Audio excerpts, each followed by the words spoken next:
The following is a presentation of the Championship Racing Network. Drivers, start your engines. Pull those belts down tight one more time, warm up those tires, hit your marks, and let's go racing, boys and girls. NASCAR, Indycar, Formula 1, FormulaE, and NHRA Racing Talk. This is the Championship Racing Network. Now here is your hosts, Steve West and Matt Nicholson, with producer John Myers. Well, we're all here. Kind of unlike last week. But John had a good excuse. We get it. He had to work. The things we got to do to live, right? That's right. Welcome into it. I'm Steve West. That is Matt Nicholson. Producer is John Myers. We appreciate you checking us out. Don't forget the numerous ways that you can check us out. We do invite you to go onto YouTube. Don't forget about that. Go onto YouTube. Just look up CRN Live. That way you can kind of do the whole audio and visual thing. Pretty cool, huh? That's right. All right, let's get into it. We got a lot of stuff that we want to get to this week, and we start off by recapping last week. And the first race of last weekend was actually race number one of a doubleheader weekend, the Formula E Berlin E-Prix. We detailed that here on the show, so we're going to go to the next race up, which was actually the GMR Indy Grand Prix on the Indy Road Course. And the initial thought was that they might move the start time up. Turned out to be a no-go, but due to a number of accidents, the arrival of rain after the midway point, they did actually shorten the race from the planned 85 laps because they reached their 2-hour time limit. Well, Colton Herta got the lead on lap number 5. We'll be talking about him more later. He then led 2 more times, led for a total of 50 of the 75 laps that were run. Herta, when interviewed after the race, said, quote, "This is the hardest race I think I've ever done. Wet to dry, dry back to wet. Thank you so much for the Hoosiers," talking about people of Indiana, not the tires, "for sticking around. I know that you're used to this weather, so thank you very much. Love you guys." It was Herta's first win of this season, but the 7th win of his young career. Pretty impressive. Started 14th. Yeah, he had a stout run for sure, No doubt especially about with the conditions. Simon Pagenaud had what could be considered an even more impressive run. He started 20th, finished 2nd, trailed by your pole sitter, Will Power in 3rd, Marcus Ericsson, Connor Daly, Felix Rosenquist, Takuma Sato, Callum Elot, I've heard it pronounced both ways, Christian Lundgaard, nice run for the rookie, and Scott Dixon. Only 3 of the 27 starters actually did not finish. 16 of those 24 finished on the lead lap. Overall, pretty good run considering it was in the wet. Yeah, no, for sure. Your points leader is now Will Power. He takes the points lead back, 170 to 156 over Alex Palou. Scott McLaughlin's in 3rd, 152, 140 for Joseph Newgarden. He did not have a good day. Scott Dixon with 133. Colton Herta with the win jumps up to 6th in points with 132. Pato Award with 126. Marcus Ericsson 117. 114 for Romain Grosjean. Renus VK 10th with 113. Your rookie points leader is Christian Lundgaard. He's got 72 points to David Malukas with 62. 61 for Callum Elot. 51 for Kyle Kirkwood. Devlin DeFrancesco 42. And despite the fact that she is not running the oval tracks, Tatiana Calderon holding her own. 41 points. Saturday evening. Yeah. The breadbasket of America. We go to Kansas. Xfinity Series getting things rolling. Camping World Truck Series up for grabs, by the way, just to let you know. I guess I confused myself. Yeah, let me try that again. This is the Camping World Truck Series. That's not the Xfinity Series. Camping World Truck Series kind of up for grabs. Proven by the fact that Zane Smith was able to dominate the race in the number 38 truck. Claims the win after leading 108 of the 134 laps. Ty Majeski claiming 2nd, Grant Enfinger 3rd, Chandler Smith, Christian Eckes round out your top 5. 6 through 10, John Hunter Nemechek, Matt DiBenedetto, Derek Kraus, Matt Kraft, and Ben Rhodes. And the reason I say that this is kind of open for anybody. Yeah. You know, we think about the domination of a Kyle Busch Motorsports. Mm-hmm. Or in the past, we've seen GMS Racing dominate. This is Front Row Motorsports. They're proving to suddenly become a power in the truck series. And they're not doing it quietly either. No. They're coming alive in a hurry. Yeah, I mean, they're still working towards that in Cup Series competition, but in the truck series, they really have it seemingly locked down. And the driver, Smith, even admitted after the fact, quote, "It was just an unbelievable truck. Dang cool. This is one of my easier ones that I've ever had to deal with." Yeah. So we went from the hard race at IndyCar to one of the easiest races for talk about two opposite sides of the spectrum on the same day. He did add, but that late race restart scared me a little bit. It's a good thing I didn't have another one out there because I'm stuck in fourth gear. So sorry for no burnout. That's got to stink. Yeah, well, these are the things that you got to deal with. Zane Smith leads the way with 3 wins on the season. You got single-time winners Ben Rhodes, John Hunter Nemechek, and Chandler Smith. So 4 drivers locked into the playoffs, but there are 10 slots open in the playoffs in the Truck Series. Those that are in on points: Ty Majeski, Stuart Friesen, Carson Hocevar, Christian Eckes, Grant Enfinger, Matt Crafton. So you think about some of the names that are still on the outside looking in. I'm not convinced quite yet that this is the group that we're going to see once the playoff begins. Same I think here. there's still changes coming. Same here. Sunday morning got things rolling in race number 2 of the doubleheader Berlini pre-weekend. Saturday's winner was Eduardo Mortara, and he claimed the pole for Sunday, but, well, he wasn't going to get back-to-back wins. Defending series champion Nick DeVries qualified 3rd, but they do that standing start, kind of like Formula 1 does. DeVries just gets an amazing start. He actually got by both 2nd and 1st place, Robin Freins and the pole sitter Mortara. He was gone. Mortara had to settle for a win and a 2nd-place finish on the weekend. Yeah, he got runner-up, so not a bad weekend overall, 1st and 2nd place in 2 races.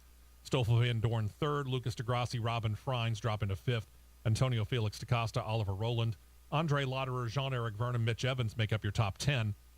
Your updated driver standings, we promised you this. We said we weren't going to worry about it until after we got both races in. Mm-hmm. Stoffel Van Dorn, the former F1 driver, is now your FE points leader. 111 points. 99 for Eduardo Mortara. Even despite the fact that he got a 1st and 2nd place on the weekend, he's still 12 points back. Jean-Eric Verne's got 95 points, 83 for Mitch Evans. Robin Freins, 81. There's your top 5. It's pretty much going to be battled out between them. Mercedes is the leader in the team standings, 176. Rocket Venturi 2nd, 148. Wait until you see what happens with Mercedes. We'll tell you about that during the news. Diaz Tequita is 3rd, 137, 111 for Jaguar. Tag Heuer Porsche, 110. Envision, formerly Envision Virgin, 97 points. Then a massive drop down from 97 to 30. That's Avalanche Andretti. A tie at 12 between Mahindra and Nissan's Neo F333. And your new cellar dweller with a grand total of 7 points on the season, Dragon Penske Autosport. Still yet to score a point. Ouch. I don't know. I don't know. Neither do I. I wish I could explain it, but I mean, it used to be that Nissan's Neo F333 was, or I'm sorry, Mahindra and Nissan are tied. Neo F333 used to be the cellar dweller. Mm-hmm. What in the world's going on with Dragon Penske? Penske's focus is elsewhere. Well, and here's the thing. This isn't Roger Penske. This is his son, Yeah, Jay. That's right. I mean, what has he got to split his concentration on? Dude, this is your race team. Figure it out. He didn't pay attention to Daddy. Apparently not. You might be onto something there. As they aired on TV is how we're going to get into the results of the next 2 events since they started at the same time. So we're going to go to the Cup Series first. Kansas. Matt and I have been saying this since he joined the team for 2022. Kurt Busch was bound to win a race. It was a matter of when, not if. Well, hey, how about at Kansas? And I distinctly remember someone in this room saying, Kansas is a very good possibility. I'm not going to say who, just someone in this room had said that. Hi. Up front throughout the race as the laps began to wind down, the elder Busch brother, Kurt, was able to bother his brother Kyle a whole lot. On lap 259, the defending series champion got loose. We're talking about Kyle Larson, I should say. That allowed Busch to drop under him and get under him to take the lead, get around him for the lead. He began to pull away. And when claiming the win, only 7 laps later, he was actually almost a second and a half ahead of Kyle Larson. Claims his first win at Kansas, 34th win of his long Cup career, first win of the year for 23-11. No, not 23 by 1. Racing.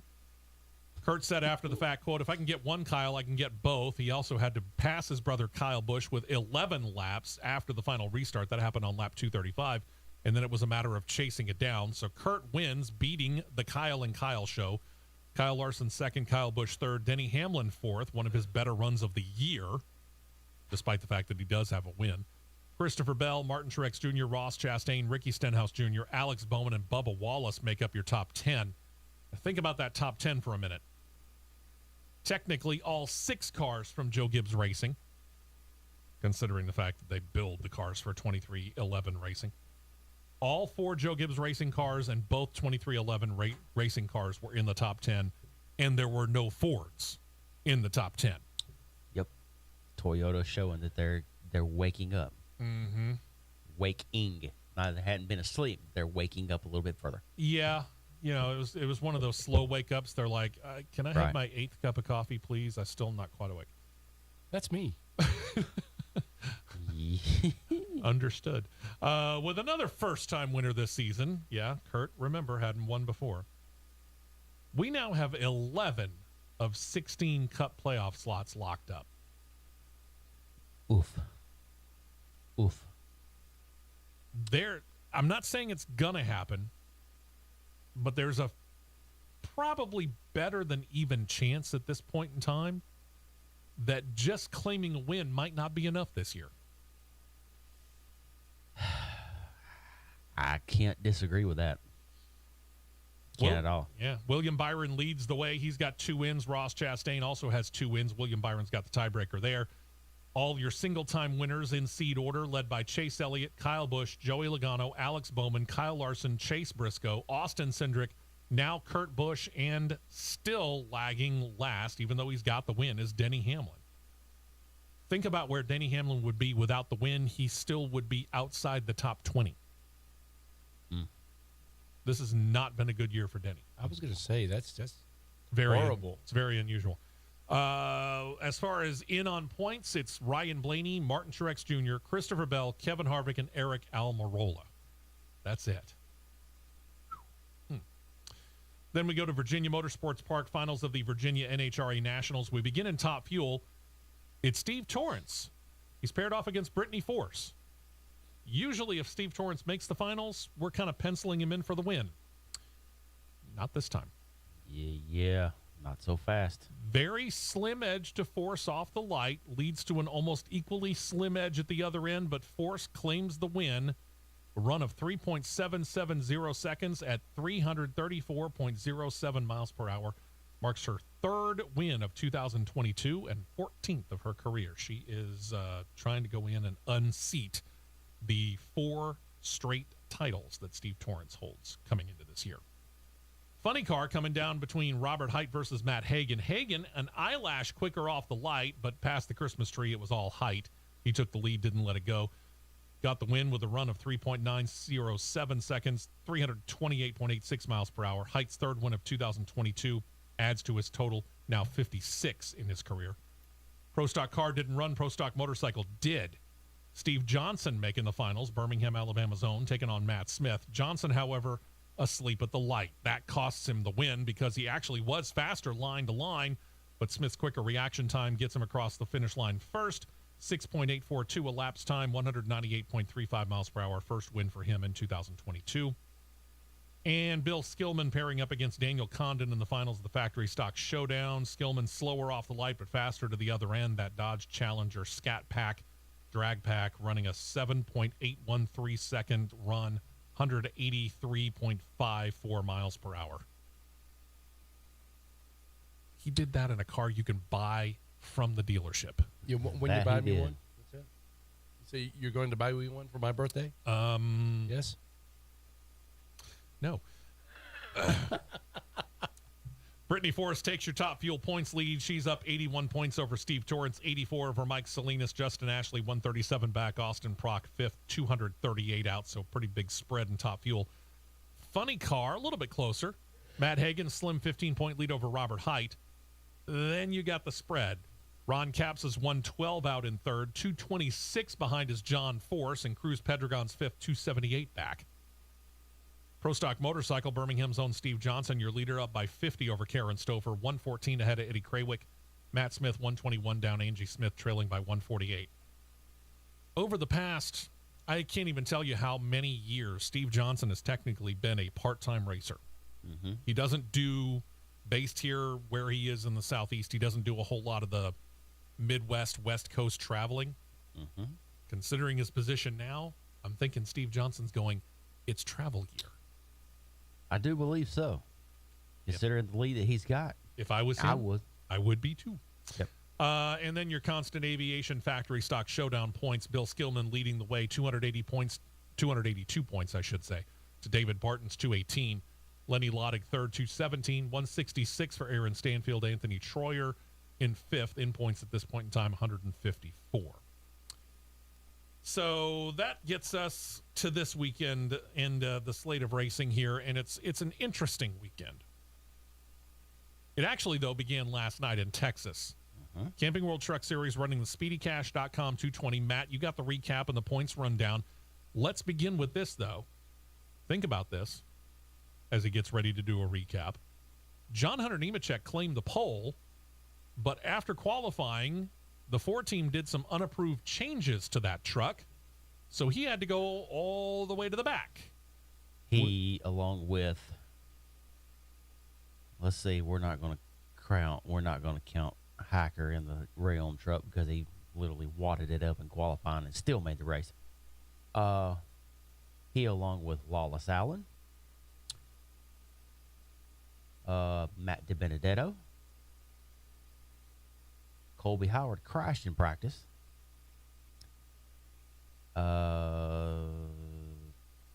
Timmy Hill did not.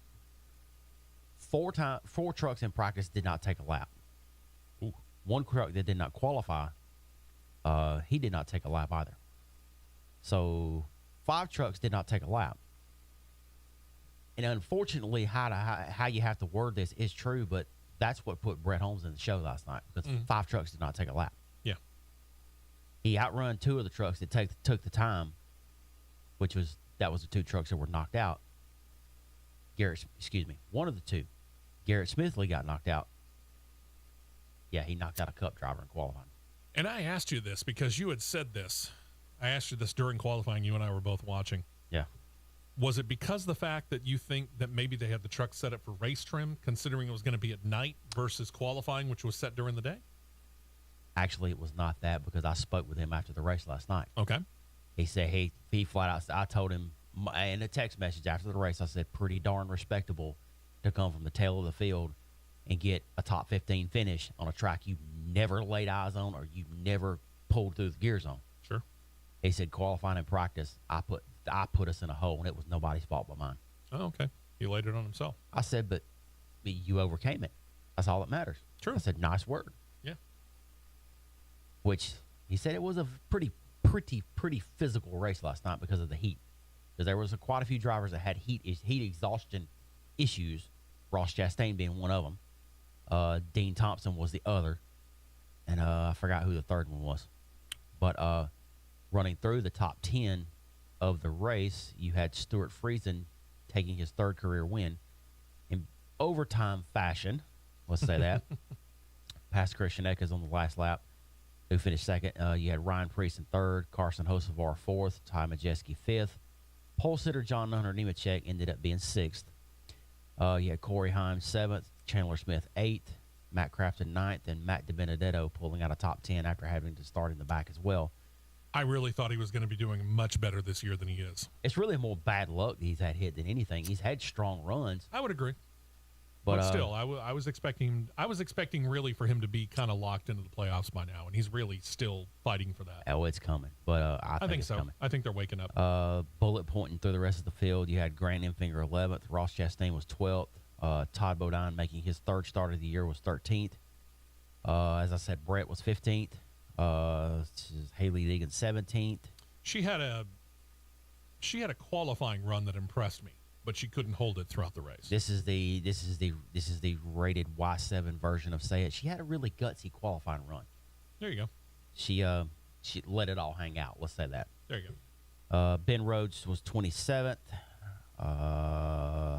Zane Smith ended up 32nd after cutting a right front tire down. And Tyler Ankrum was 33rd, had to retire due to overheating issues.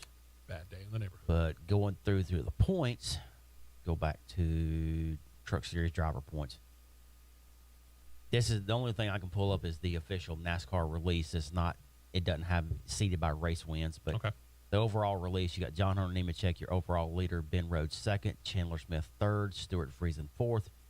Zane Smith is sitting in fifth, even though he has 3 race wins, but he's the overall playoff leader. We know that. All right. Ty Majeski sixth, Christian Eck seventh, Carson Hocevar eighth, Grant Enfinger ninth, and Matt Crafton in 10th. So Matt DiBenedetto still fighting to get in. He is in 13th. He is 60. Math don't fail Matt now. He is 60. Yeah. Say that 3 times fast. Sure. He is 67 points outside of 10th. Again, they're waking up slowly. They need to wake up faster. Yeah. Later today, IndyCar getting things going towards the Indy 500 in earnest. Day 1 of qualifications today to get underway, 11 a.m. Eastern, 10 a.m. Central Time. It'll be seen on Peacock and the IndyCar Radio Network. We'll get back to that in a bit. Xfinity Series gets things running at Texas Motor Speedway, SRS Distribution 250. Fox Sports 1 and PRN Radio this afternoon, 1:30 p.m. Eastern, 12:30 p.m. Central Time. Noah Gragson's got the pole. Formula One will get things running tomorrow morning. Pirelli Grand Prix of Spain, Circuit de Barcelona-Catalunya. 16 turns, 2.90 mile long road course airs on ESPN starting at 9 a.m. Eastern, 8 a.m. Central Time in the morning. And then we get IndyCar back on center stage. This is day 2 of qualifying. Remember, no bump day, okay, because we got a 33-car field. 33 cars will start. No bump day. But what we do have is setting tomorrow the first 4 rows.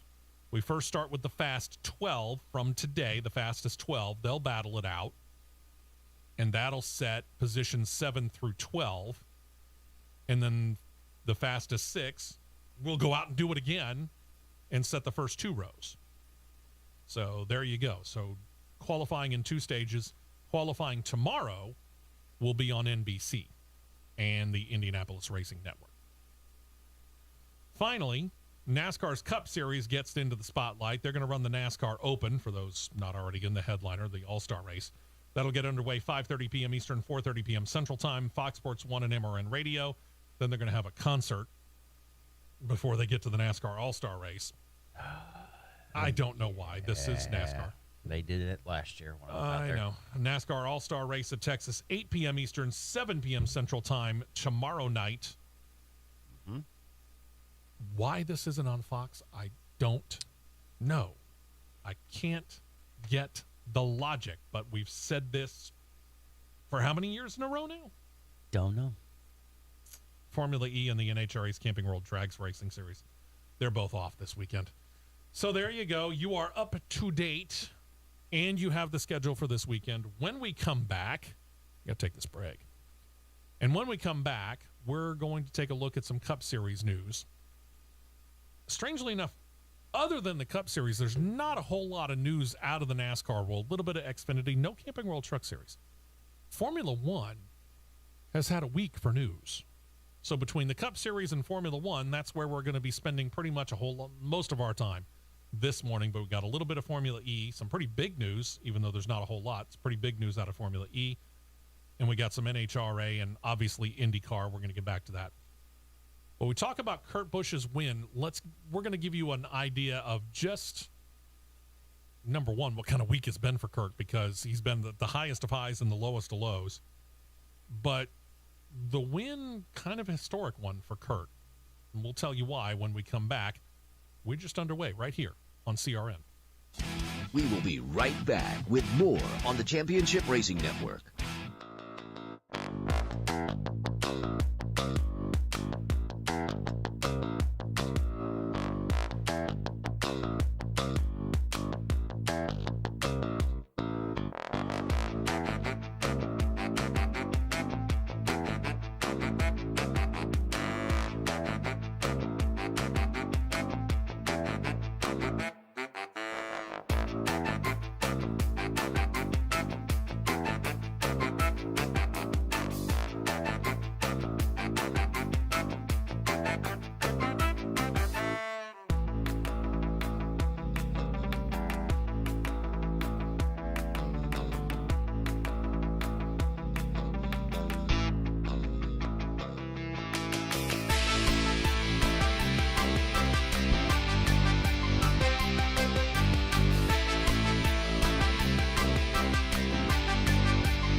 2 tires only, and back out to the track for more action on the Championship Racing Network.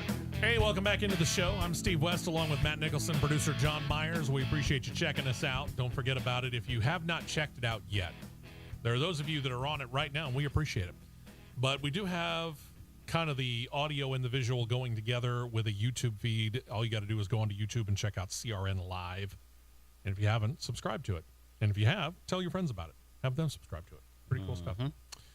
We mentioned it. NASCAR All-Star Race happens tomorrow night. We found out what Fox is airing instead. It's the USFL, in case you were curious. By the way, it should be a barn burner of a matchup. Who's it between? That would be the Houston Gamblers and the New Jersey Generals. All-Star Race fan vote wrapped up officially yesterday at noon Eastern, 11 a.m. Central Time. Now, we're not going to find out who the winner is until just before the Open gets underway. What we do know is this. They did give a final update just before it all did wrap up. So we know that it's among these 4. In alphabetical order, again. These were the top 4 vote getters as of Thursday. Eric Jones, Corey LaJoie, a little bit of a surprise, but not bad. Corey has become a pretty popular guy. He has. And the 2 guys that Matt and I pretty much figure it's going to be between, Tyler Reddick and Daniel Suarez. I'm going to eliminate Reddick because I'm pretty sure Reddick's going to race his way in. On that note, should the top vote getter get in by winning one of the 3 segments, then the second place vote getter gets in. If he races his way in, then it's the next highest, and so on. So let's just assume that it's down between these 4. And we'll go with you. You think it's Tyler Reddick who wins the fan vote? Fan vote wise, I'm going to say Suarez gets it because I'm thinking Suarez will as well. I can see Reddick racing his way in. I can see Jones racing his way in. Okay. And probably the third one that's going to race his way in is, I'm going to say, probably Chris Buescher. Okay. Well, let's just run it between these 4. 3 segments. Okay. Let's assume that Tyler Reddick races his way in. Let's say Eric Jones races his way in. And just for the giggles of it, we'll say Daniel Suarez races his way in. All right, here's the ones out of the Open right here. I had to go back and find it because I wasn't sure who exactly all it was. Numerical order.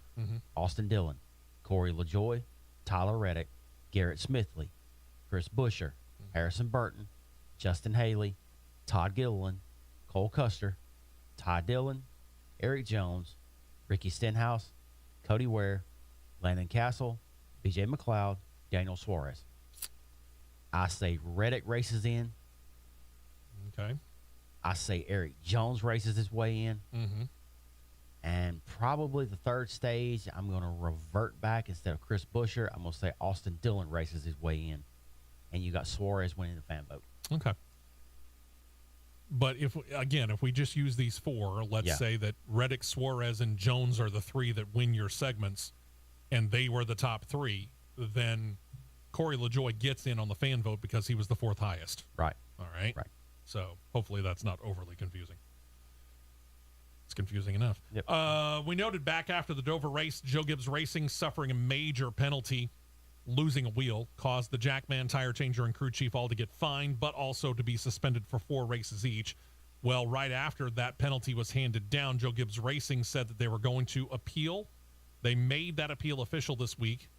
As long as they noted their intention to file the appeal, it allowed them to all continue in their jobs until the appeal was heard and either turned over, which would allow them to continue on, or be upheld, meaning the suspension would be in effect. That appeal held Wednesday morning. The 3-person panel did uphold the penalty. Not much of a shock there. Now, there is a final appeal process that would be in front of one single person, and it would be final, regardless of how it is. We don't know yet whether Joe Gibbs Racing is going to appeal it further because they haven't announced it yet. I don't see where they're going to get anywhere with it, though, because so far, when it comes to losing a wheel, this hasn't been overturned at all. It's going to be interesting to see for sure. We'll find out. Yeah.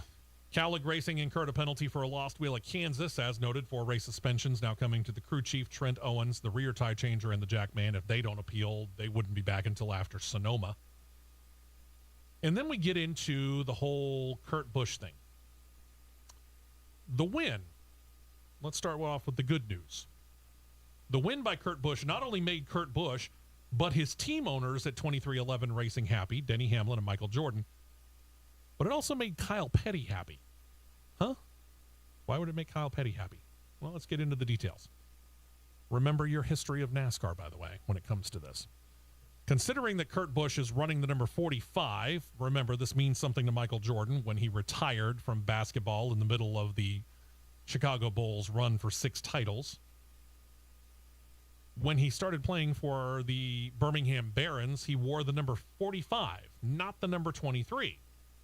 And he wore that all during his time with the Barons, and even when he returned to the NBA at the very beginning, he continued to wear the number 45. So it means something to Michael Jordan, but it means something to Kyle Petty, too, because that was the number that Kyle's son Adam was running when he got into the crash that killed him back in 2000. Yep. In honor of his son, Kyle began racing the number 45 after his passing, but he officially retired it in 2008. In other words, stopped racing. But Richard Petty Motorsports kept the rights to the number. Petty even said that when initially he was called and asked if they could use the number for 2311 Racing, he couldn't give Denny Hamlin an answer. He actually wanted to talk to the rest of his family first. So he talked to his daughter. He talked to his other son. They said, yeah, let him run the 45. Kyle talked to his father, talked to NASCAR. Kyle told NBC Sports this, quote, NASCAR protected that number. Kyle Petty never protected that number. Richard Petty didn't protect that number. Our family didn't. The people at NASCAR protected that number because they knew what it meant to our family. Adam now has been gone longer than he was here. We crossed that threshold. He's been gone 22 years. He was only on Earth 19. So think about this week, because we talked about this a little bit last week as well, mentioning how there was a birth in the Petty family, right? Mm-hmm. The date of Adam's crash took his life May 12th, 2000. The date of Kurt Busch's win at Kansas in the 45, May 15th, 3 days later, and Kyle admits he was watching the race. He said this, quote, I'm not lying. When Kurt was running Larson down, I'm sitting in Kiowa, South Carolina. You probably could have heard me in Kansas City. I was pulling for Kurt Busch. I was screaming.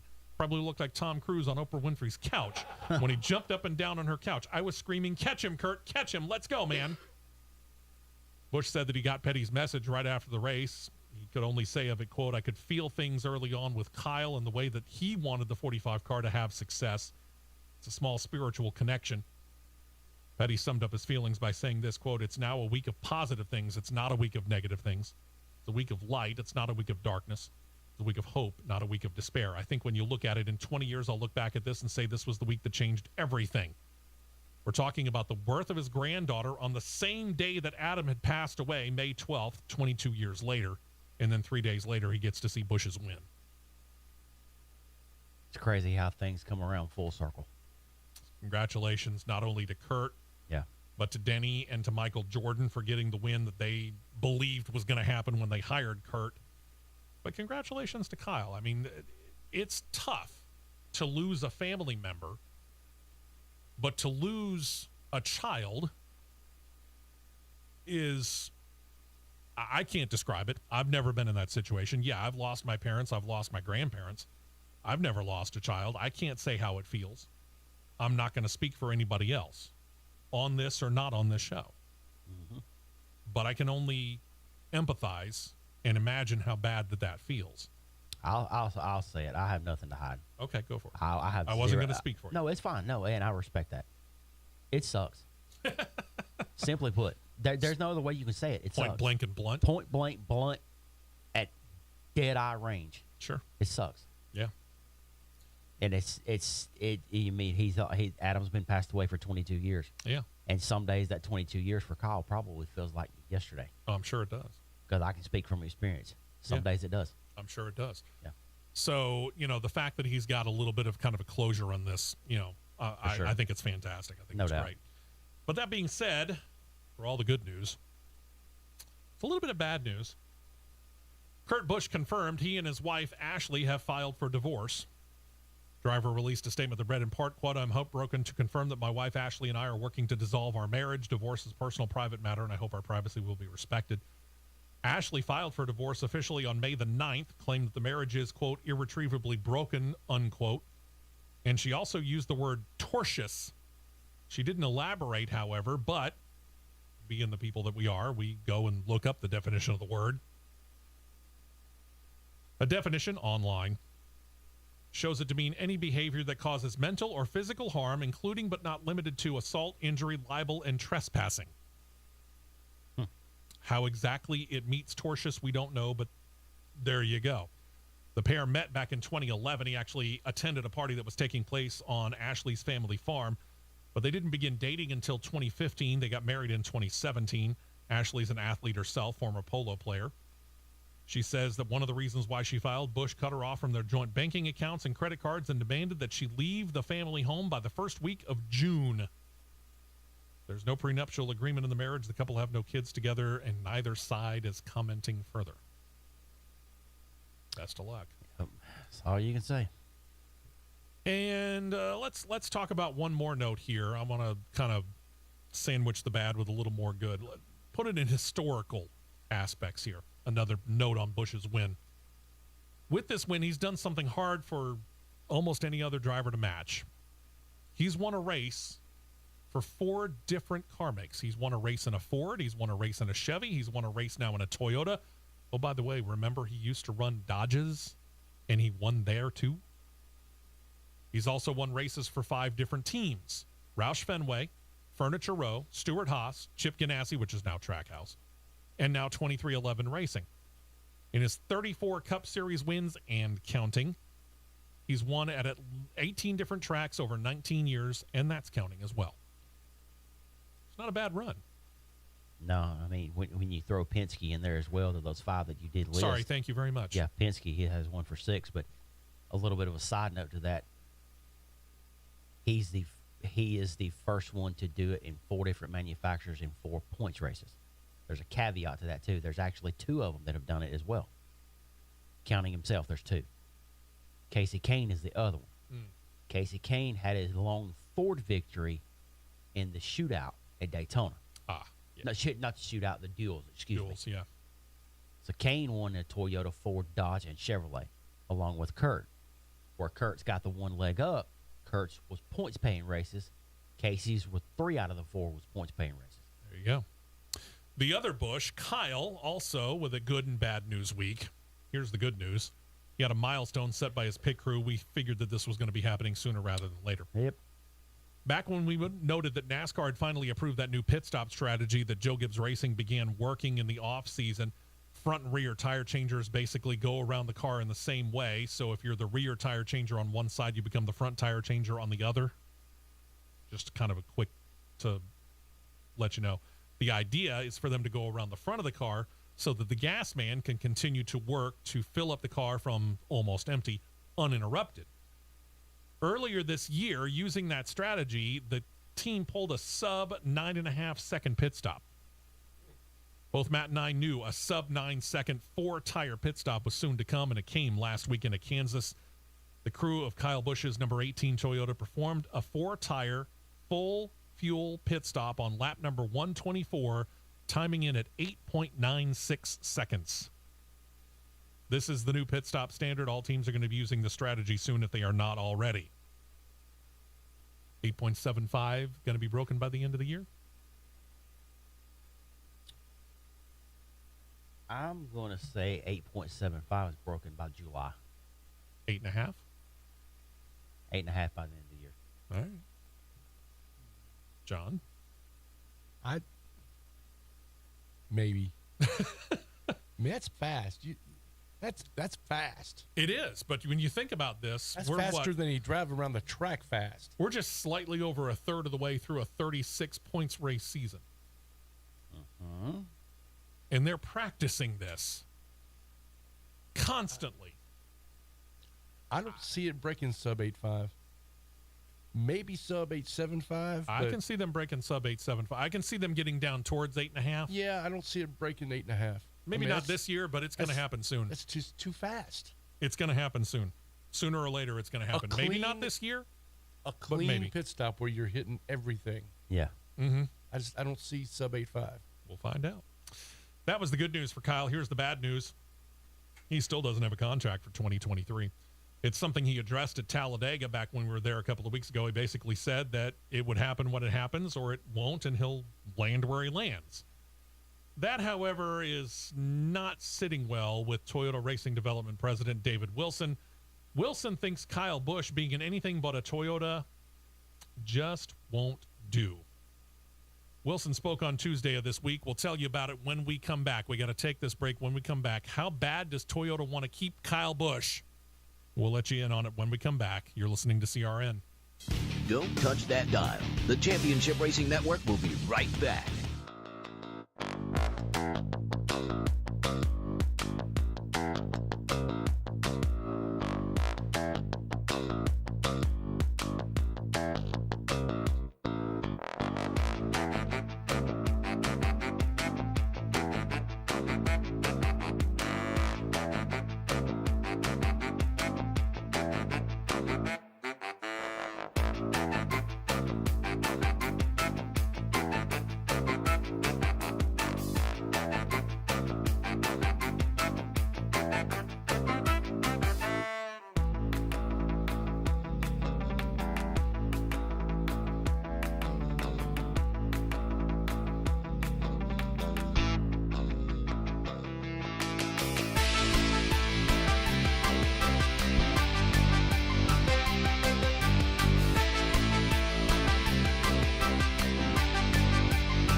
Fuel only, fuel only. Go, go, go.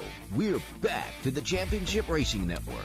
Portions of the show brought to you by Ox Foundation Solutions. I got a phone number and I got an email that you need to remember. Remember this number, 205-362-6419, or remember Mike at oxfoundations, plural.com. Why do you need to remember this? Well, if you got a problem with your house now, you probably ought to go ahead and either make the call or send an email. Because what you're going to want to do is set up an appointment to have your foundation of your house checked. How do you know if you have a problem? Could be big things. Could be little things. Could be that the floor is slanted. I mean, set a ball down on the floor. If it rolls away from you, you might have a problem. If you're having a problem opening or shutting doors or windows, you might have a problem. There are other things as well. If you have concerns about the foundation of your home, 205-362-6419 or Mike at oxfoundations.com. Call, email, set up the appointment. If you're anywhere in the state of Alabama, doesn't matter where, anywhere in the state of Alabama, Michael Hart will come out, do for you a no-cost, no obligation written foundation assessment of your house. Free. No cost to you. Free. No obligation to you. Literally. Unlike that tax thing. He'll come out. He'll go through the house. If there's nothing wrong, he'll put it down on paper. He'll hand you a copy of it and keep a copy for himself, and that's it. If there is something wrong, he'll sit down with you and he'll explain what's wrong and he'll explain the charges for it. And then you go, hey, by the way, I heard about this on the Championship Racing Network, CRN. Promo code's WEST. He automatically ticks 15% off of that total. Not a bad deal. Find out just to make sure that there is nothing wrong with the foundation of your home, the place that you live, one of, if not the biggest investment you're ever going to make in your life, your home. 205-362-6419 or Mike at oxfoundations.com. Don't forget that promo code WEST for 15% off if you need work done. Make sure you tell them you heard about it right here on CRN. Here's you guys a side note on something. This is just off the cuff here. All right. Somebody just shared this on my social media page from a realtor in California. Oh, okay. The ultimate bachelor pad. If somebody wants to loan me $7.5 million, I'm going to go buy this. Sure. That's pocket change. One bedroom, one bathroom house. One bed, one bath. Okay. 8,050 square feet of space because For a one bedroom, one bath, it's 8,000 square feet. The bathtub is a pool. Because it has a 30-car garage attached to it. Oh. Okay, I'm in. With not one, not two, but 3 racetracks on site. Yeah, we need that place. The only problem is it's in California. Thermal, California. 3 road courses. That's my problem. It's in California. That's the one problem. If we could build that in Alabama, I'm there, baby. Well, I mean, for that matter, if we had the cash, we could buy Tony Stewart's place in southern Indiana. For $30 million.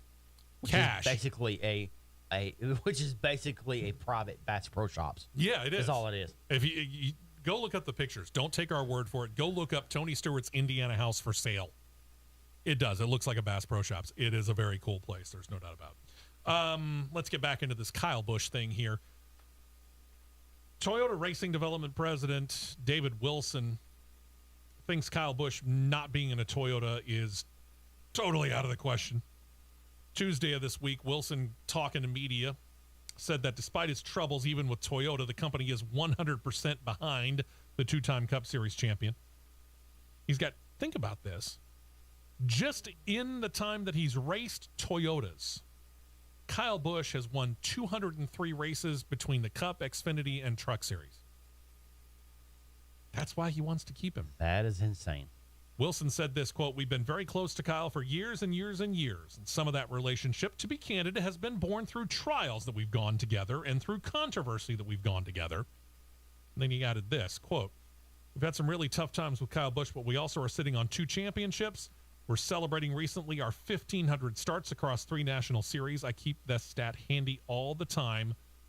One driver has accounted for 36% of our total wins across those 3 series. And you know who that driver is.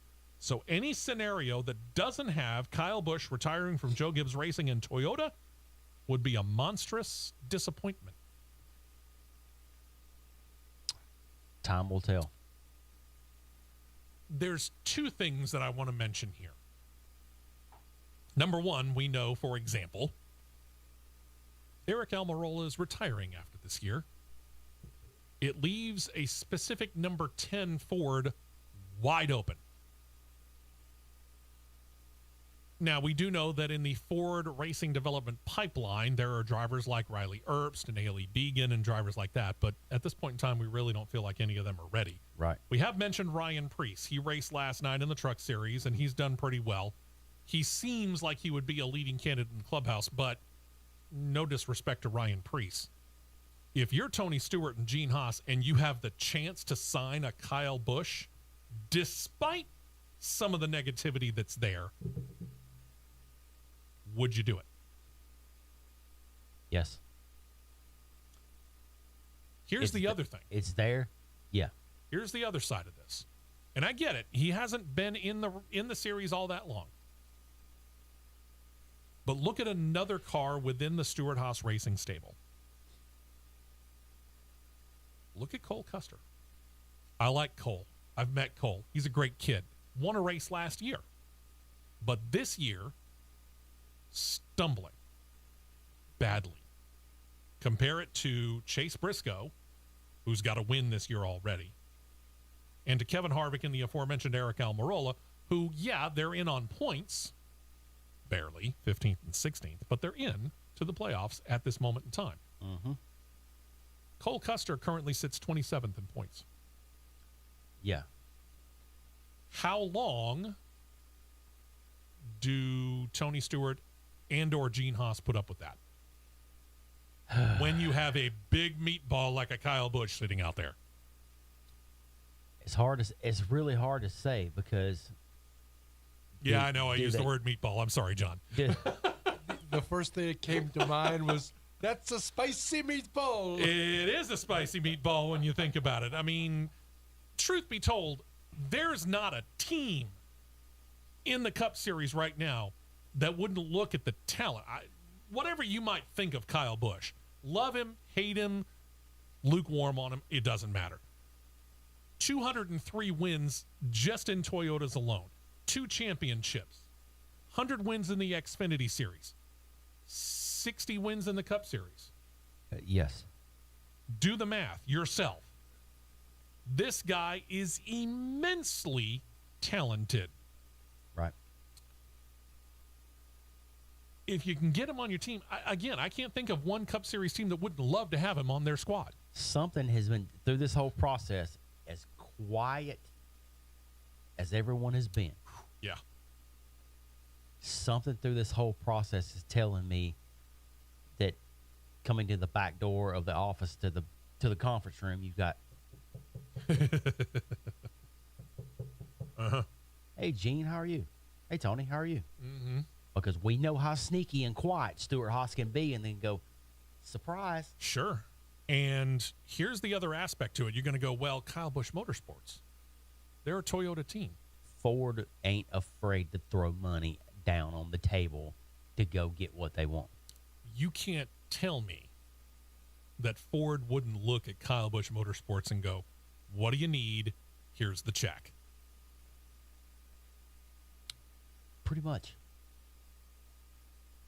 We know, we know, all three of us in this room know, Kevin Harvick can call his shot when he wants to get out of the car. Sure. We know that.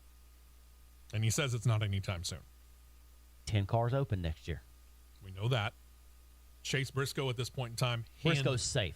Handpicked by Tony Stewart, number 1, and number 2 has a win this year. He's safe. He's good. Safe. He's good. I don't know how hot the seat is for Cole Custer. I honestly don't. If you take away the fact that his dad is an executive at Stewart-Haas, Joe Custer. I get that. You take that out. I'm going to say on a scale of 1 to 10, Custer's seat is probably about a 4 right now. But as you get through the end of the year, let's say that when playoff time hits, he's still sitting in 27th. He's shown no improvement. He goes from a 4 to about a 7. And then you got Kyle Busch sitting up there. Something is telling me. Just something's telling me. Busch will be in the 10 car next year. We'll see. Just throwing it out. And again, we're not saying that it will. We're not saying it won't happen. I'm just saying we know that the 10 car at SHR is open. Something's telling me. We know it for a fact. Yeah. And Stewart-Haas Racing is looking for something to kind of help them turn this corner. Because this is a team that is used to winning multiple races throughout the course of a season. And basically all they've been doing over the last couple of years is a race here or a race there. This is not the SHR that we're used to seeing. Because here's what I say that is happening. Tony Stewart and Gene Haas are taking Ryan Preece and they're doing a reset on him. Mm-hmm. They're giving him the opportunity to prove himself. They're doing a reset, and quite frankly, Preece has proven himself through the reset. He hadn't gotten any Xfinity Series starts this year yet. I mean, of all cars, a Rick Ware car, yeah, he's held his own, even though due to mechanical problems, he's held his own in a Rick Ware car. Prepped by Stewart-Haas Racing. Thank you. So I personally see when Harvick says, all right, I'm hanging it up. 4 cars, Preece's. I could buy that. 4 car goes to Preece. You give him another year or so just to kind of make sure that he's settled. Because if Riley Herbst don't get his you-know-what together this year, I've got a feeling you're going to see above the door of that 98 car, Ryan Preece. Yeah. I've got a feeling. You might very well. I could see Stewart-Haas going back to a 2-car team next year if Haley Deegan gets her stuff together and Ford wants to inch her up. Which they've already said that they really kind of do if she proves herself this year. And which, granted, she's had bad luck issues this year. It's not of her own doing. It's been pure bad luck. Wrong place, wrong time. But if you look at last night, again, she pulled a qualifying run that I said I didn't know she had in her. She qualified, what, 4th? 6th. 6th. Okay. A great qualifying run, great starting spot. She didn't follow through during the race. She dropped all the way down to 17th, Thank which you. Several trucks had issues because the track swung so much last night. Yeah. They didn't compensate for it adequately. I'm not saying it's horrible. I'm just saying that with the starting spot that she had, that's a rather disappointing finish. But maybe she's turning a corner. Yeah. Because we talked about her a few years ago, and when she was a rookie in the truck series, she's kind of a bull in a china shop. She seems to be filing off the rough edges there a little bit. And if she can continue to do that through the rest of the year, yeah, SHR may become a 2-car team because Ford will do a lot to put her in the Xfinity Series. But Ford also realizes if the performance ain't there, we're not going to do it. Very true. As for the good news for Stewart-Haas Racing, this is a picture you can see courtesy of jski.com on our CRN live feed. Stewart-Haas Racing has signed another sponsor, this one for Chase Briscoe in the 14. It's called Magical Vacation Planner, or MVP. It's a pretty good-looking car. I've seen it. Briscoe's win earlier this year brought some light to the 4,000-person town of Mitchell, Indiana. It happens to not only be Briscoe's hometown, but it's also the home base for Magical Vacation Planner. So now the two are combined as driver or sponsor for 5 races through this year. The first race is actually this weekend's All-Star race. It'll become backloaded then towards the end of the season. The next time that they're back, Kansas in September. The next weekend of the Bristol night race. We'll see them right here in our own backyard at the fall race here at Talladega, and then at Homestead, Miami. Again, you can see the car on CRN.com. CRN Live, I should say, CRN Live, courtesy of jski.com. Let's try not to combine all that into one. That way you get the right feed. Keyword to some folks that need to know this: our fall race at Talladega. Yes. Keyword. On that note, we're going to take a break. When we come back, we'll kick off hour number 2 talking a little Xfinity Series and some NHRA news, and in the offing, records, multiple, falling at the Indianapolis Motor Speedway this week in practice as they get ready to do qualifying today and tomorrow for the Indy 500. Details on that and much more coming up on CRN. Stay right here for more on the Championship Racing Network.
Lexington. 4 tires and 2 cans of fuel, and we're back to more racing action on the Championship Racing Network. Hey, welcome back in. Hour number 2 underway here on the Championship Racing Network, CRN. I'm Steve West. That's Matt Nicholson with producer John Myers. Xfinity Series. They got some traveling here in the next couple of weeks. That they do. If you were watching qualifying on Fox Sports 1 last night, you got the full details on this. If you weren't, well, we'll give you a synopsis. Obviously, they're based in Charlotte. Just about all the teams. So we'll say Charlotte. Charlotte to Texas, Texas back to Charlotte. Charlotte to Portland, Oregon, and back to Charlotte. That's what they have on tap. Oof. Just shy of 8,000 miles here in the next couple of weeks. But when they go. Tune them tractors up, boys. Yeah. When they go for the first weekend of June to the Pacific Northwest, they're going to be running on the Portland International Raceway, the road course that Indycar will run later on this year. Andy Lally, road course expert, going to be on hand. He'll run his first race of the 2022 season, driving for Alpha Prime Racing. Give me him as the odds-on favorite. Now, you can see this car courtesy of jski.com on our CRN Live YouTube page. He'll be driving the number 44 in the first ever stock car race on Portland International Raceway. But here's the odd thing about this. Normally, we wouldn't just mention a road course ringer for the heck of mentioning a road course ringer. This is actually kind of an odd turnaround for Lally and Alpha Prime. The team announced last fall that Lally was actually going to run all 6 road course races this season for the team. And then 2 months later, the team announced they had released Lally from that deal. And now they brought him back, at least for this race. I don't know. I think they would have been crazy not to. I want to know why they let him go in the first place. He worded this. He had an opportunity to go drive for another sports car team, and it was going to clash with a lot of those races. So he took that opportunity, but apparently something freed up with Portland. So now he's going to take a shot at running Portland. And you should have just stuck with it. I'm just saying. I don't know. I think you should have just stuck with it. But anyway, so he's back. And I agree with you. I think he's going to be, let's just say, more than competitive. I think. I'm all but sure he will be. Then we turn our attention to the National Hot Rod Association, the NHRA. We'll talk records breaking in the Indycar series in a minute, but how about last weekend at Virginia Motorsports Park? Something very rarely seen, new qualifying records in the 3 of the 4 Camping World Drag Series racing divisions that actually ran. Remember, Pro Stock Car didn't run last weekend. They might have broken records too. Brittany Force set a new Top Fuel qualifying record. She ran in qualifying a 3.654 elapsed time, 333.33 miles per hour. That bested her own qualifying record from just last year. But get this. That was actually slower than what she did during a practice run where she set a new track speed record when she gunned her Top Fuel ride to a 335.82 mile per hour run. Mm-hmm. Funny car. Matt Hagan posted a new qualifying record. 3.853 seconds, a speed of 331.45 miles per hour. That marks the second top qualifier of the year in his first year running for Tony Stewart Racing. It's his 44th top qualifying run overall. And again, new record at Virginia Motorsports Park for Funny Car. And in Pro Stock Motorcycle, Angie Smith, who had set unofficial track records in practice on Friday before heading into qualifying, was able to keep the speed up. She set a new division qualifying record for Virginia Motorsports Park, pushed her motorcycle to a qualifying run of 6.756 second elapsed time, 201.37 miles per hour, and that bested all of the practice runs that she had. John, you've ridden motorcycles. Can you in any way imagine doing 201.37 miles per hour? Imagine? Yes. Would you even deign to come anywhere close to it? In my nightmares. And she did it in what, 1,000 feet? Yep. 1,000 feet. Ow. In flipping insane. It is. And then we get to IndyCar. IndyCar preparing, obviously, as we noted, for qualifying this weekend. Speeds are up into record-breaking territory. Way up. First 2 hours of the last practice session of the week that was yesterday, known as Fast Friday. 3 drivers each topped 231 miles per hour for a lap. Now, we've seen that before. But the thing about it is, very breezy. Well, we'll just call it a flat-out windy day in Indianapolis yesterday. 20-mile-per-hour winds, gusts up to 35 miles per hour, helping test drivers' skill and bravery. As an example, Jimmy Johnson, first out on the track yesterday, went through turn 2 and actually brushed the wall. Didn't damage the car. Lucky. He popped it pretty good, but he there was popped no it car pretty good, damage. but he didn't do any car damage because going through turn 2, the number 48 was a little upset by the wind. IndyCar saw a trap speed record. Now, exactly where on the track this trap speed was taken, I don't know. It was the entry into turn 3. Okay. Connor Daly, 243.724 miles per hour. Let me repeat that number just in case you missed it. Again, 3 drivers topping 231 miles per hour for a lap average. Remember, that's all the way around the track. 4 90-degree corners, right? So you say the trap speed was set going into turn 3, 243.724 miles per hour. Connor Daly doing that. I read somewhere yesterday that the actual or the trap is set as I think between 50 and 100 feet before you apex into the corner. So he's actually probably slowing down, which makes this next part make sense. Yeah. Racer.com reports Daly had actually hit a speed of 244.4 miles per hour heading into turn 3 on one of those laps, probably the very one where this trap speed record was set. All of this left Daly a bit stunned when he found out. He said this, quote, "The wind is obviously making it a crazy day. It's insane speed. I really didn't feel like I was going at that speed, but when I turned into turn 3, yes, you do. It's hard to describe. I mean, the track conditions are just unlike anything I've ever seen." He also noted that as he approached turn 3, that he had an idea that his speed was going to be a big number because he noted that all of the shift lights on his steering wheel were all lit up. Now, I've never sat in an Indy car and ran 243 going into a corner, which I would try it. I'd give it a shot. I'd be willing to try it once. But running into simulations that I do through iRacing, as I told him through one of the breaks, I've been doing the little mock qualifying 4-lap sessions they've been running all week, Yep. which has been really, really stinking fun to do. My best one that I've ran through the week has been 236. Which is still cooking. 236 trap speed. Let me say that. Still cooking. Average speed of 231.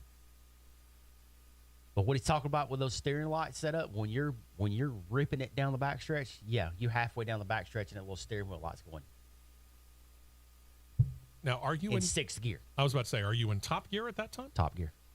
So 6-gear transmission, you're in top gear, and the car is telling you that despite the fact that you have no other gear, you need to shift. Yeah, it's telling you, get out of this gear, get out of this gear. What?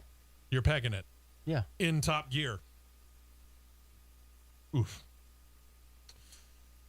Just for giggles, this is closing in on the all-time speed record in Indianapolis, in case you were curious as to what the all-time speed record is.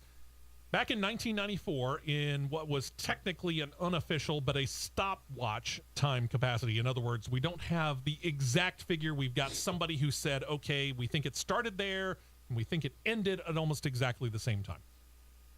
They did a test run in a Penske PC-23 IndyCar chassis, but it was built by a specially built V8 turbocharged engine that was estimated to put out 1,000 horsepower. Al Unser Jr. was driving the car. They estimated the speed of this particular run in 1994 to be between 251 and 252 miles per hour. I can only imagine what Al Unser Jr. was looking like when he got out of the car and took his helmet off after that. There are two sources. One being autoracing1.com, never heard of them, but the other one, Road and Track, heard of them. Yeah, pretty reputable. Yeah. Recognizes the closed course world record speed as 257.123. I can believe that. Set by A.J. Foyt at the Fort Stockton, Texas Test Center in 1987. Okay. All right. We know some things we've said on this show have come to light. That I would say that's really an unofficial test record, but Probably. the test record, the world closed course speed record for qualifying, we know was set by Gilles de Ferran at Fontana, 241. Right. I would like to see a challenge of any IndyCar driver that wants to do it, that has I know where he's going with the this. fortitude to do it. I know where you're going with this. Bring your haulers. Let's hit exit 173 right here off I-20 and attempt a closed course speed record. One car. In talking with our good friends from Talladega Superspeedway, we have heard that at one point in time during a test session, A.J. Foyt did bring an IndyCar to Talladega. This is well before they did the repave in 2007. Yeah, We're going before. way back. Way back. A.J. Foyt took his car out, IndyCar, out onto Talladega Superspeedway. I probably want to say this was 1980s. Late 80s, early 90s. Okay. Something like that. So circa 1990. How's that? He took his car out on Talladega Superspeedway, ran a lap, and brought the car back down pit road, got out of the car, and according to all witnesses, A.J. Foyt was as white as a ghost.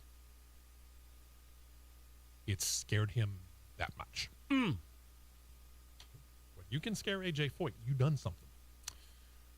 The fastest 4-lap average, by the way, this is how qualifying will be set, as you noted, today and tomorrow. This would be a big one if he could actually hold through on it. Fan favorite Tony Kanaan, best 4-lap average turned out to be 230.517 miles per hour. He beat out rookie David Malukas. Malukas second fastest in a 4-lap average yesterday, 230.286 miles per hour over 4 laps. Sage Karam, Pato Award, Takuma Sato, who at one point in time was officially the fastest on the speed chart just in a single lap. He ended up making the top 5 as well. All of this is because IndyCar has actually given both Honda and Chevrolet engines a little bit of a boost, a turbocharger boost specifically. That turbocharger boost adding an estimated 90 horses above the engine package that the series has been using all year long to this point.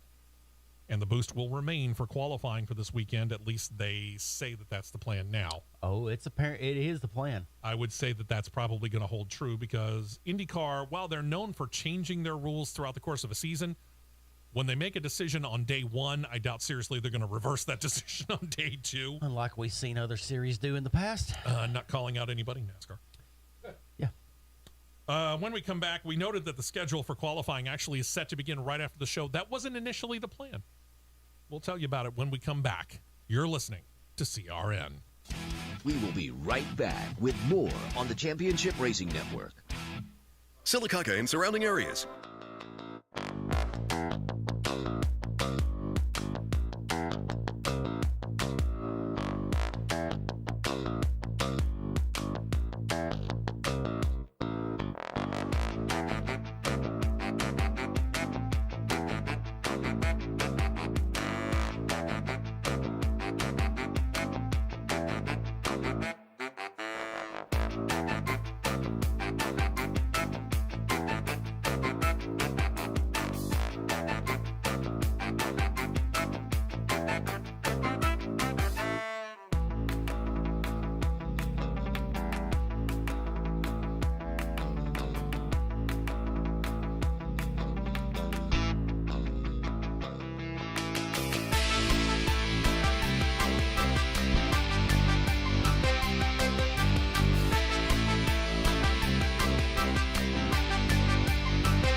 2 tires only, and back out to the track for more action on the Championship Racing Network. Hey, welcome back into the show. Still talking a little bit of IndyCar here. They had to change their schedule. Now, they talked about doing this last weekend, but there's a difference between last weekend, GMR Indy Grand Prix, and this weekend, Indy 500. Indy 500 qualifying happening pretty much right after our show ends. This is due to weather concerns. Initially, they were supposed to begin at noon Eastern, 11 a.m. Central Time, but with a good potential for rain this afternoon in the Hoosier State, they moved it up, trying to get it in. They can't run on wet tires because they're running on the oval. So this event, running on the famed rectangle, they moved it up to try and beat the rain. Last weekend, because they can run wet tires on a road course, they didn't have to worry about that.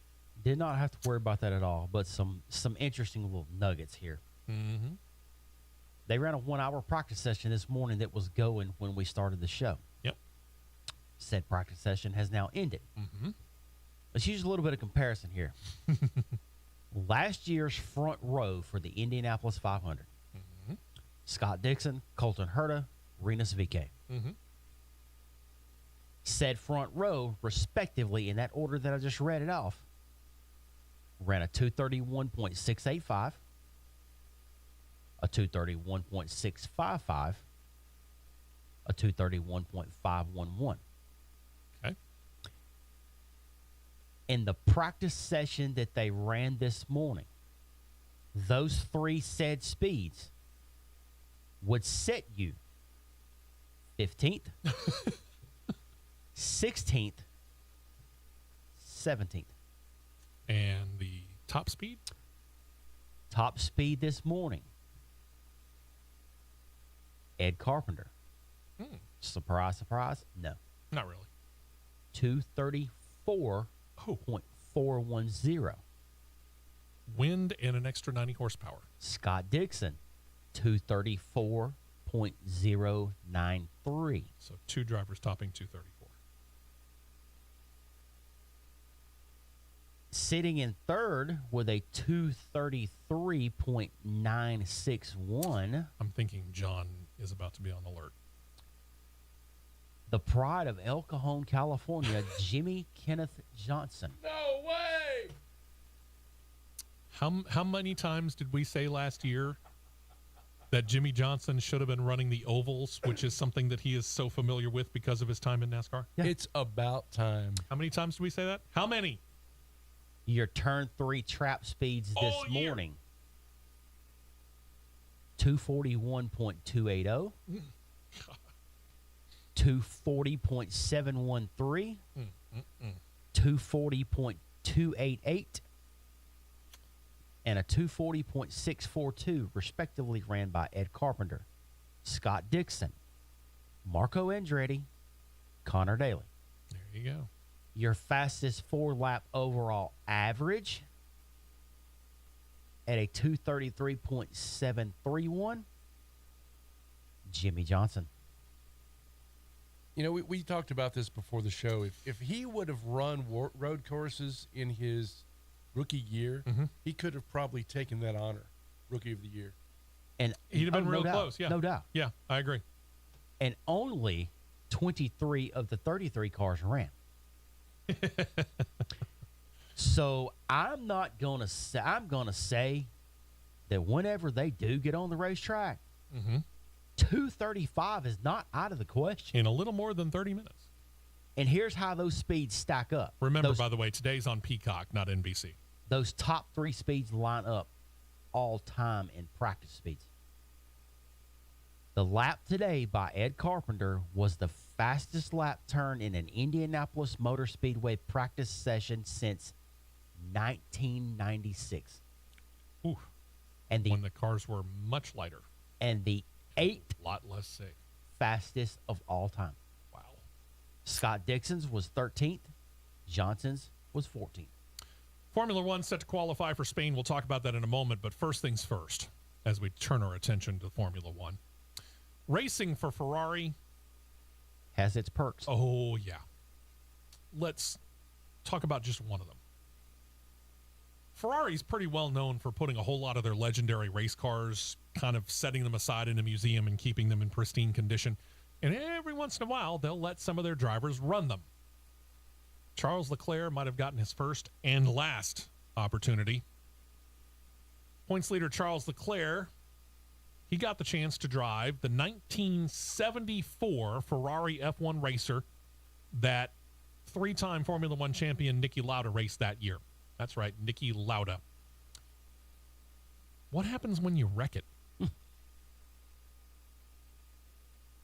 Well, we don't know because that's all on the inside, but yep, Charles Leclerc wrecked Niki Lauda's 1974 Ferrari racer. This is not a one hand over the mic. This is a two hand over the mic. Ooh, fuck. Uh-huh. It's been attributed to brake failure. It caused him to hit the wall at the Monaco Historic Grand Prix last Sunday afternoon. You can see this picture on our CRN Live YouTube feed, courtesy of F1i.com. He was close to the end of his time on the track. It was a demonstration run. He was going deep into a corner when he lost control of the back end, spun it around, backed into the barrier. Again, you can see the car right now on YouTube, CRN Live, courtesy F1i.com. Leclerc, after the fact, posted on social media, quote, "When you thought you already had all the bad luck in the world in Monaco and you lose the brakes and rascasse," some French word, with one of the most iconic, historical Ferrari Formula One cars. He did manage to keep the car running, but the car suffered damage to the rear wing. The rear wing dropped down and was rubbing against the right rear tire as he limped it to pit road. Yeah, we can see that in the photo, and there's also parts of the car laying on the track. Yeah. Yeah. I'm thinking it's going to be a little while before Charles Leclerc gets another chance to drive a historic Ferrari race car. Well, if it was a brake failure, you really can't pin that on him. I'm still thinking it's going to be a little while before Charles Probably Leclerc gets so. a chance I don't disagree with that. Classic racer. I don't disagree with that. But you can't pin a brake failure on there. I agree. This may have nixed it for any future racers. That's all I'm going to say. Maybe so. You might be right. The thing about it is, we have heard over the course of time the temperament, shall we say, of the guy who founded Ferrari, Enzo Ferrari. Can you imagine if Enzo were alive today, what might be happening to Charles Leclerc now? Well,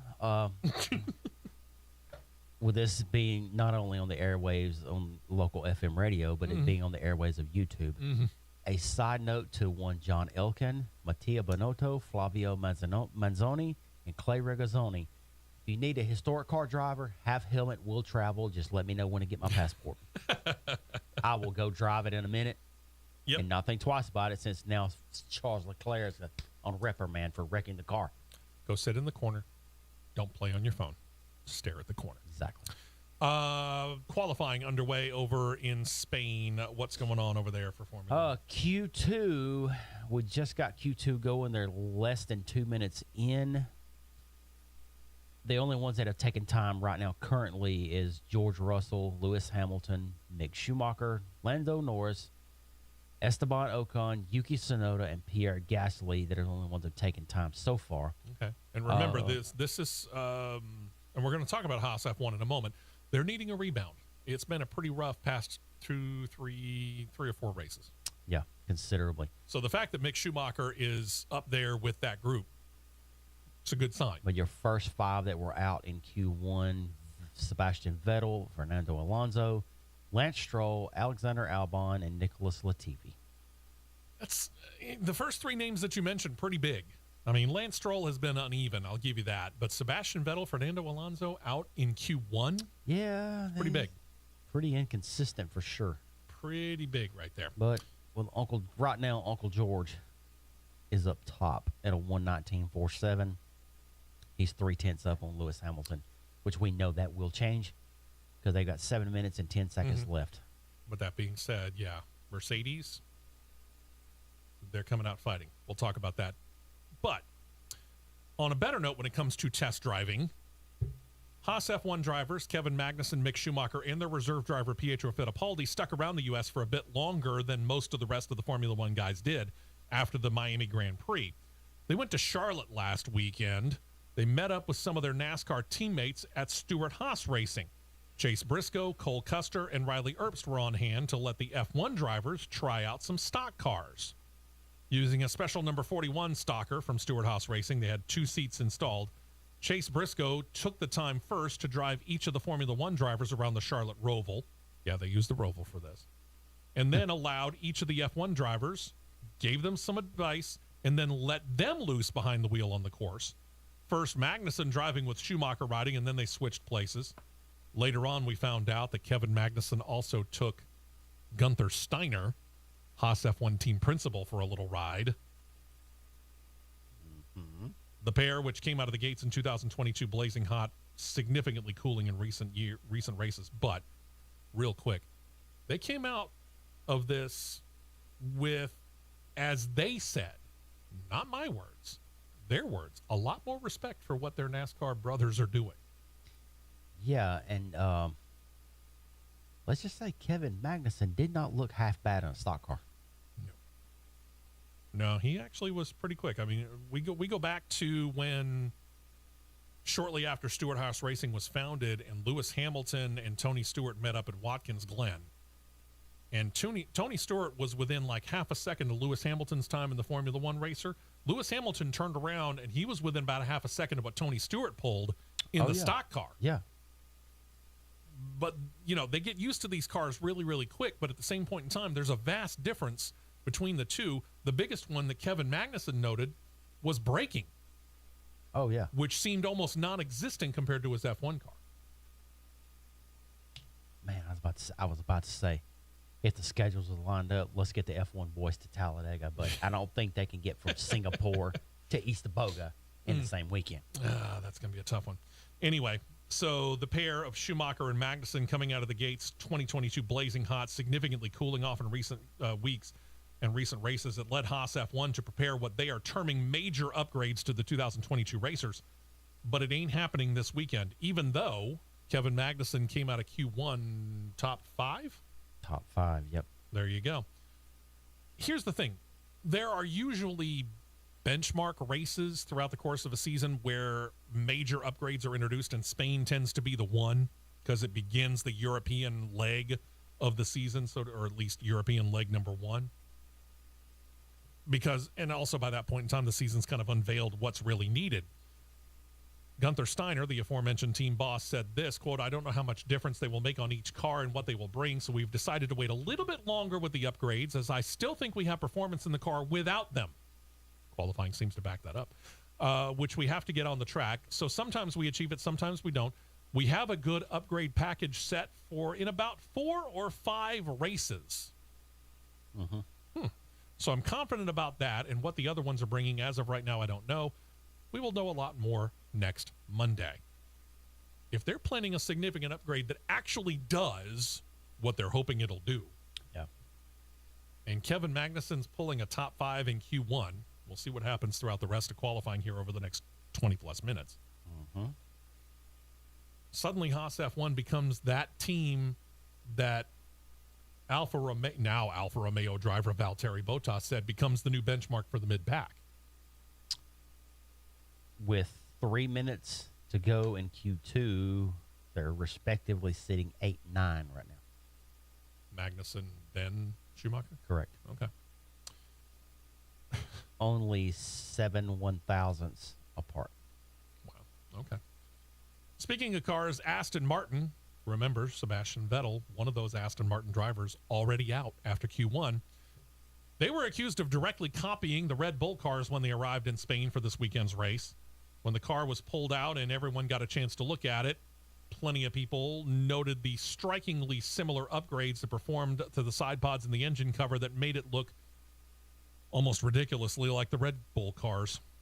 Causing a stir prompted the FIA into looking into what had happened. Now remember, Formula One has banned teams from directly copying another team's design. They made that rule official after Racing Point, which is now Aston Martin, had said, they admitted it, that they had extensively photographed the 2019 Mercedes championship-winning car, and in 2020 showed up with an almost exact copy of it. Despite the similarities in the two parts for the 2022 car between Aston Martin and Red Bull, the FIA, after their investigation, released a statement that said this, quote, the FIA carried out a routine pre-event legality check of the planned aerodynamic upgrade of the Aston Martin team. During this process, it became apparent that a number of features on the Aston Martin resembled those of another competitor. The FIA therefore launched an investigation to check compliance, and in particular, the topic of reverse engineering. They admitted both teams collaborated fully with the FIA in their investigation and provided all relevant information, with the FIA saying, quote, the investigation confirmed that no wrongdoing had been committed. Therefore, the FIA considers that the Aston Martin aerodynamic upgrades are compliant. End of sentence. Boo-hoo. Your car looks like mine. My car looks like yours. Oh, it's a race car. It's supposed to. Yeah. I mean, I'm sorry. If I look over there and I see what you have is working for you, Red Bull, and I'm got a car that it's not really working out all that well, I kind of want to make my car look a lot more like yours. I'm just saying. Yeah, I would agree. And Mercedes. We just noted the fact that George Russell's, or at least as of a moment ago, he was at the top of the speed chart in Q2. Still is. We thought that they were having problems with things like porpoising. We'll get back to that right after this. You're listening to CRN. Don't touch that dial. The Championship Racing Network will be right back.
fuel only. Go, go, go.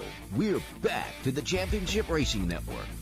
Final segment of the show. Let's try and get everything in, shall we? First of all, Q2 is over. We'll get back to that. First of all, I want to explain something here because Mercedes has more speed this week, and the reason why, apparently, is because they came out with some updates that might just be putting a scare into Ferrari and Red Bull. In practice yesterday, the Mercedes pair were consistently near the top of the speed charts. Sir Lewis Hamilton noted that the updates included a new floor for the racers, and both he and George Russell admitted that it has all but eliminated the porpoising issue that they had been experiencing to this point of the season. For those of you that missed it, Mercedes drivers both noted that at high speed, going down straightaways, the car was effectively bouncing even though the track was smooth. To the point where George Russell complained of a hurting chest and back after not the race in Miami, but the race before. It appears that they've got that fixed.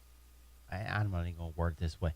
Hey, Lewis, not Sir Lewis, but hey, Lewis, the floor and the underpinning of the car has nothing to do with porpoising. That is your suspension, son. That is suspension. Sure. Could it have something to do with the aerodynamics causing it to bounce a little bit, though? Not as much as you think? I doubt it. I don't know. I'm throwing it out I there. seriously doubt that. Again, I'm just throwing that the floor was the upgrade that Mercedes was willing to state. I'm sure they had others. I'm sure the suspension got adjusted, too. Oh, yeah. Anyway, with that being said, Q2 complete. How did the Mercedes pair do? The Mercedes pair is sitting right now, respectively, 3-4 going into Q3. I would say that Red Bull and Ferrari are probably now on notice. Mercedes appears to be back. Appears. We'll have to see what happens in race trim. Well, the racer in me raises an eyebrow when you look at a time chart and there's a 0.3 of a second gap in between 3 and 4 of said cars. Yeah, and the guy who's faster in the Mercedes pair is not Hamilton. Uncle George. Anyway. But your 5 that are out in Q2, Lando Norris. Okay. This is going 11 to 15. Mm-hmm. Esteban Ocon. Mm-hmm. Yuki Tsunoda. Okay. Pierre Gasly. And Zhou Guanyu. Pierre Gasly is a small surprise out of the 5. Probably of those 5, he's the biggest of the surprises, but it's a very small one. But what this does mean is that for the first time this year, not just Kevin Magnussen, but Mick Schumacher has made Q3. Going 1 through 10, going into Q3. Max Verstappen, Carlos Sainz, George Russell, Lewis Hamilton, Kevin Magnussen, Sergio Perez, Charles Leclerc, Valtteri Bottas, Daniel Ricciardo, Mick Schumacher. We will not get qualifying done in time for the end of the show, I don't think. They're about to go green right now. It might be close. We'll see. Very close. When Russia invaded Ukraine earlier this year, obviously created a massive fallout in the country, both in and out of sports. In sports, it caused the end of a sponsorship deal between Haas F1 and their now former Russian sponsor, Uralkali. It also caused Formula One to cancel the Russian Grand Prix. Not only for this year, they actually outright canceled the contract that they had with the Russian promoters group all the way through the end of it. Initially, it was thought that Formula One was working to replace the Russian race with another event because they wanted to keep the season at 23 events. But word came down this week that September the 25th, which was the date that the race was slated to run at the Sochi Autodrome in Russia, is now going to remain an open date. Among the places that were thought to be on a short list, Singapore, which will actually play host to Formula One on October the 2nd, thinking maybe they would play back-to-back weekends to ensure 23 events, but that quickly fell apart. But Formula One is promising that even without Russia, they will have 23 races next year because they do note that they are adding Las Vegas and Qatar. We'll find out. Didn't take long for the race promoters of the Miami Grand Prix to think about beginning to make changes for next year's race number 2. Drivers overall liked the course, but they were not overly happy with a particular section of the course called the chicane section. Quick switchbacks, basically. Race organizers said, though, because of lack of a space in that area of the track, it was unnecessary for them to put it in. Again, though, they said it overall lacked grip, but the drivers were quite happy with the course, which led managing director Tom Carfinkel, who also happens to be the CEO of the NFL's Miami Dolphins, who play in the Hard Rock Stadium where the race was held, and at least in its parking lot, said that his group is, quote, open to changing whatever we need to in order to improve the racing. We're open to changing whatever we need to overall, make the track better. I think that the challenge with the chicane, I don't know if we've communicated well enough why it exists and where it exists, but it is a necessary evil, if you will, to get the track big enough to create the rest of the racetrack to be great. The surface itself, we are evaluating. We want to make sure that we get that right, because obviously if they can't get outside the racing line, there's not going to be much overtaking. That's not good. We designed the track intentionally. The direction that I wanted was to have as much overtaking as possible, to have when someone get past, that they can get past back. He also added that they want to add some fan capacity to next year's race. Quote, we certainly had demand to sell a whole lot of tickets, but I wanted to get people in and out of here, concessions, bathrooms, all those things, to try and do that really well. We'll study where we are, where we were, and kind of see where the pain points are from the standpoint of, were there any pinch points at pedestrian bridges where we need to do a better job?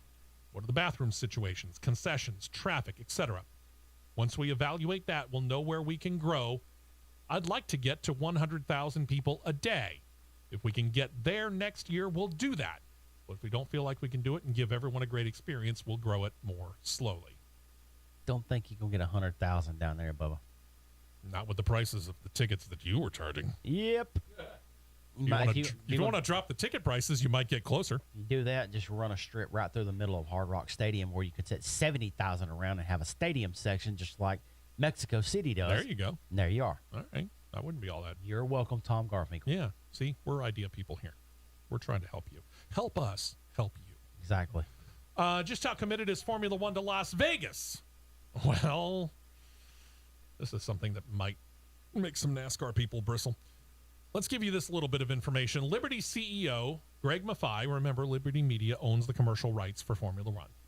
He recently told Wall Street analysts that his company has bought a large plot of land in central Las Vegas adjacent to the track that they have now laid out for the race to run for the first time next year. Why would they buy a choice plot of land in Las Vegas? It seems that they're going to build a permanent, not temporary, permanent paddock with garages, pit, and race control, and the elevated podium for the top three finishers to celebrate on. Maffei noted that the land purchase and outlay for the construction will be a big number, but he called it an investment. Maffei said, quote, notably and differently than most places, F1 and Liberty Media are self-promoting the race in partnership with local stakeholders and Live Nation ticket sellers. Liberty Media did enter an agreement to acquire 39 acres east of the Strip to lock in circuit design and create capacity for the pit and paddock, among other hospitality and race support venues. I expect that transaction will close in the second quarter, and the purchase price was $240 million. I mean, you could just go hangover movie style, put the podium on the top of the Caesar's Palace, and let them just jump off with mattresses and sheets. I guess not. Ken Jeong. Guess not. I guess we're going to do this in a permanent building just off of the Strip. Tells me that they plan to be there quite a while. Uh-huh. When Formula One gets to Japan later on this year, the Japanese Grand Prix going to have a new title sponsor. It's the car maker that said that they were set to pull out of the series at the end of 2021, Honda. Now, they actually are still involved with Honda, not as their official engine supplier, but they're acting as consultants to the team. And because of that, their logo is still on both the AlphaTauri and the Red Bull rides. Many have surmised, including some within Honda, that Honda would really be only on the sidelines of Formula One for a very short time. This seems to give a little bit more credence to that thought. The title sponsorship keeps their Formula One feet wet. The race, set to be run October the 9th, is now officially being known as the Formula One Honda Japanese Grand Prix 2022. I think I might just call it the Japanese Grand Prix.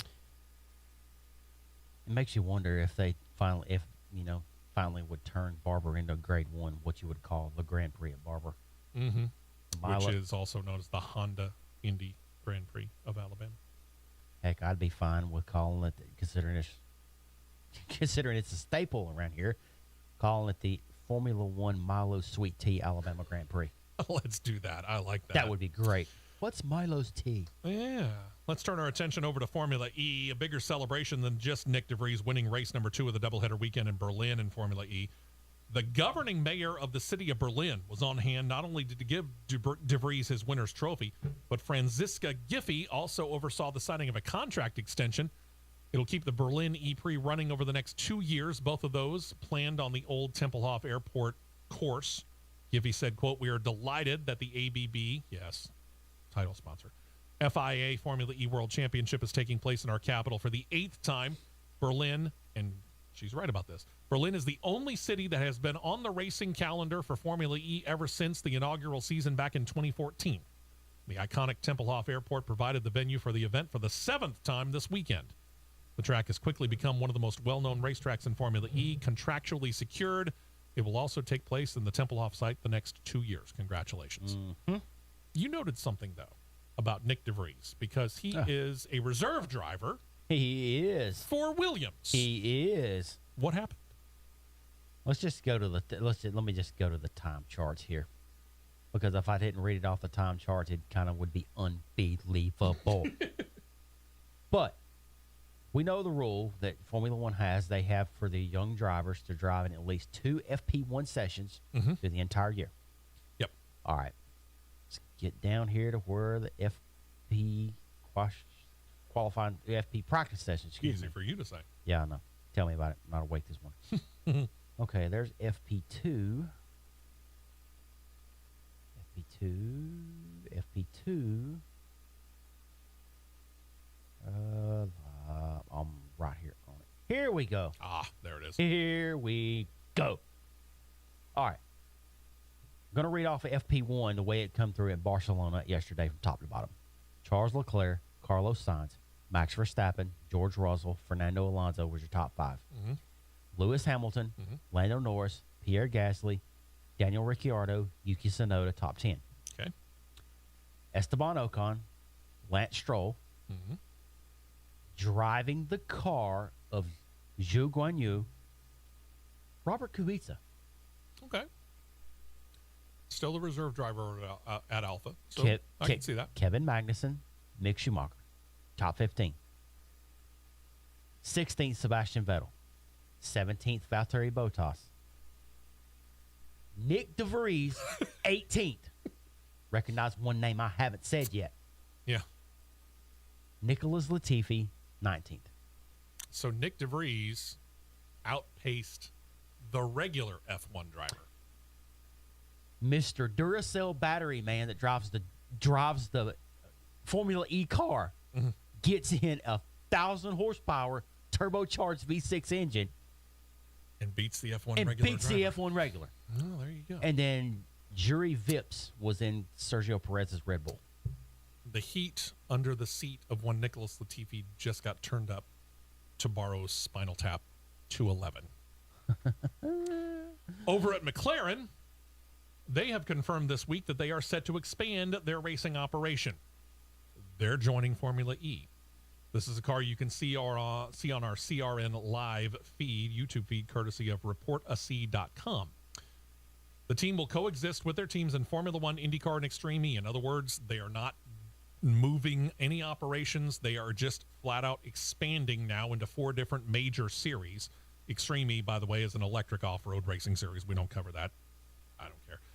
The announcement is the culmination of the team signing an option to join the series back in January of 2021. And in the meantime, they used that time to evaluate whether or not it seemed to make sense for them to enter. McLaren CEO Zach Brown said, quote, McLaren Racing always seeks to compete against the best and on the leading edge of technology, providing our fans, partners, and people with new ways to be excited, entertained, and inspired. Formula E, like all our racing series, fulfills all those criteria. Formula E has been racing at the center, will be strategically, commercially, and technically additive to McLaren Racing overall. It's also satisfying to provide a home for the world-class leading Formula E team that Mercedes set to be a fully fledged part of the McLaren Racing family. Did you catch that? What this means is McLaren is actually taking over Mercedes operations. So they're going to get a title-winning team basically right off the bat. This is the team that won the 2020-2021 team title with the aforementioned Nick DeVries. who won the driver's title that year. Mercedes leads the team title standings again this year. Their driver, Stoffel Van Dorn, is leading the driver's points. And McLaren just walked in and said, "You're selling Mercedes? We'll buy it." I don't blame them. You can see the car in its current Mercedes look, as we mentioned on our CRN Live YouTube feed. I imagine the colors will change because McLaren has this papaya orange look. Mercedes obviously uses the silver arrow. One more note. We mentioned before that the series is always looking pretty well ahead. Here's an example of that. Just recently, at the Monaco E-Prix, they unveiled the Gen 3 racers, which will come into racing next season. They're already talking about the Gen 4 racer. Some ideas being floated out are opening up the battery technology in order to create competition and to try and cut costs down. Huh. What do we call that? Oh, that's right. That's capitalism. Free market society. Uh-huh. Where have I heard that before? Oh, that's right. It's supposed to be the United States of America. Anyway, plus there's talk about doing custom bodywork. In other words, letting the teams create within certain parameters their own look for the cars. We'll keep you updated on all that. That's right. When we come back, because we will, only on YouTube on CRN Live, though, in our After the Show. We got all the news taken care of. We'll elaborate some on it, talk about speeds, and I imagine we'll get into some other conversation as well. Hopefully you'll join us there. If you're on our radio partners, Racing Rocks is up next. Hope you all have a great weekend. Enjoy the racing/qualifying, and we'll talk about it all next week right here on the Championship Racing Network.